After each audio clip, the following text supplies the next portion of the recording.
of this video is to provide you with practical ways to answer the question of how our congregations can live incarnationally in their personal lives. Incarnational living requires the church leadership to encourage their people to leave margin in their lives for non-church related activities.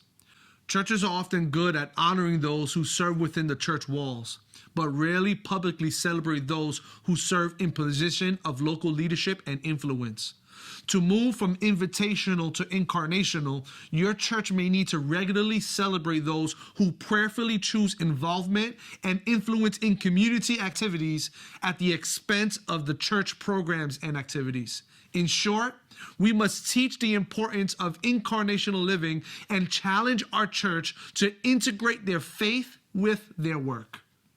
If we want to become a church that lives incarnationally, we must create spaces to teach our people to live incarnationally.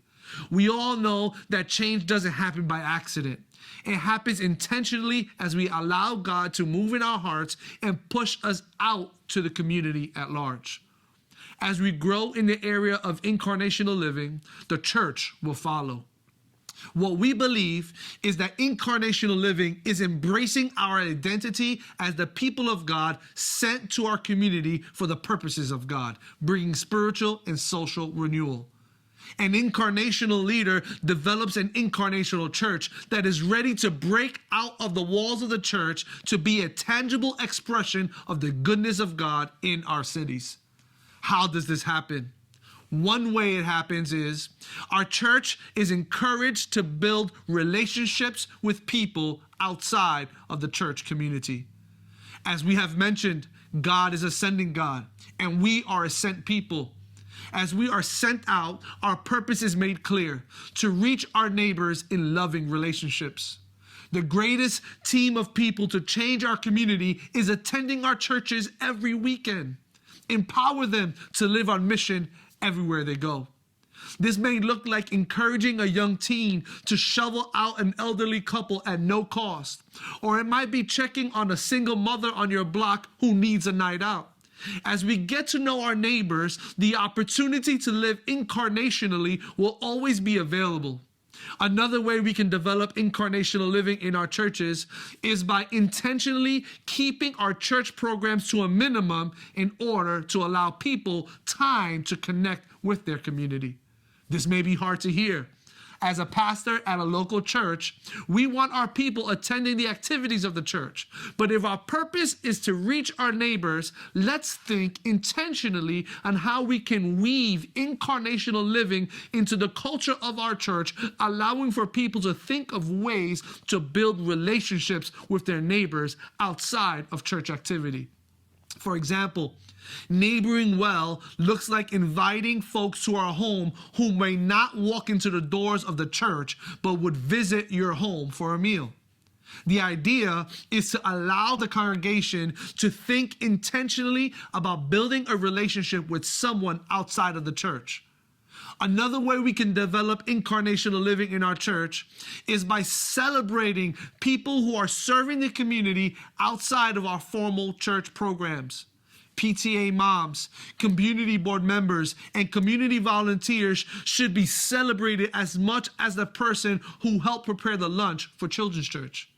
The work outside the church is just as valuable as we intentionally involve ourselves into the heartbeat of our city.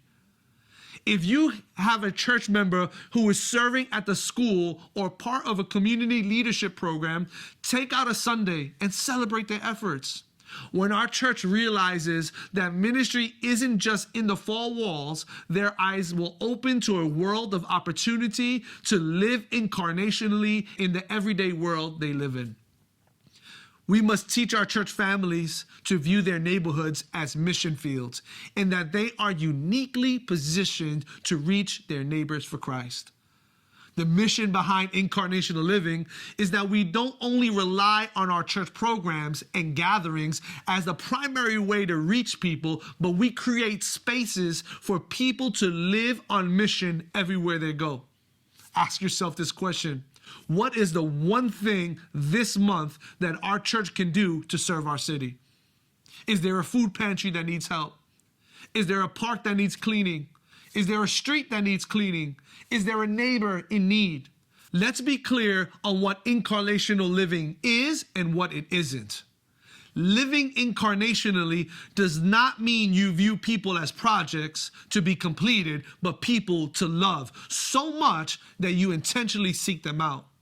Living incarnationally does not mean you must see conversions, though you likely will. It means that you trust God to do His work in His time as you serve your community.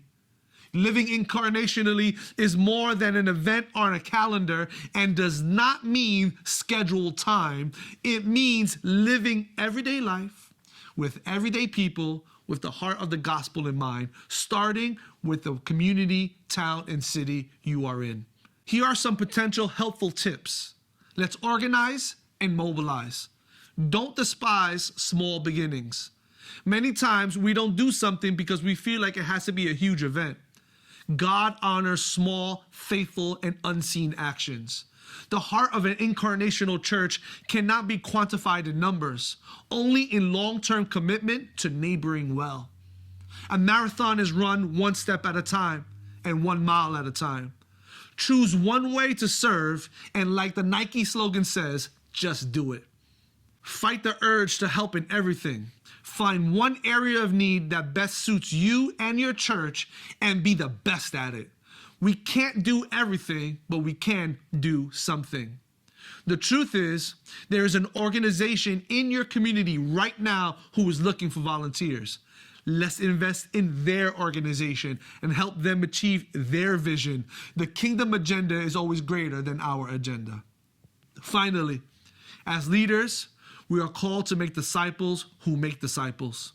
The greatest reward on earth for a leader is a disciple finding another person whom they can disciple.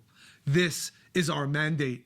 And we believe that as we live incarnationally in our community, we will see the fruits of that mandate as we love our neighbors well. Our people are uniquely positioned to reach their neighbors unlike anyone else. Let's teach them to neighbor well as they grow in the gospel.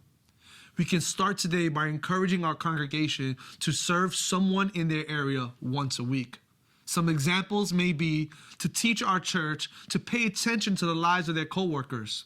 They see them every day, and maybe our coworkers are so overwhelmed, but we can be a blessing by buying them or making them some lunch. Our people should think of someone in our area who just had a baby or has a few kids and could use a night out. We all need that. And offer to babysit for an evening. In short, let's teach our church to think about the people in our area and think of ways we can be a blessing through meeting a need and simply demonstrating God's grace. If we challenge our church to connect relationally and intentionally with their neighbors and really listen to love, they will find endless opportunities to pour into the lives of others. Let's end how we started. If your church closed its doors today, would the community care?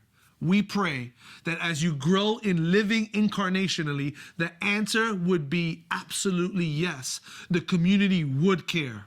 Our goal is to be a critical component of the community, and it begins with living incarnationally today.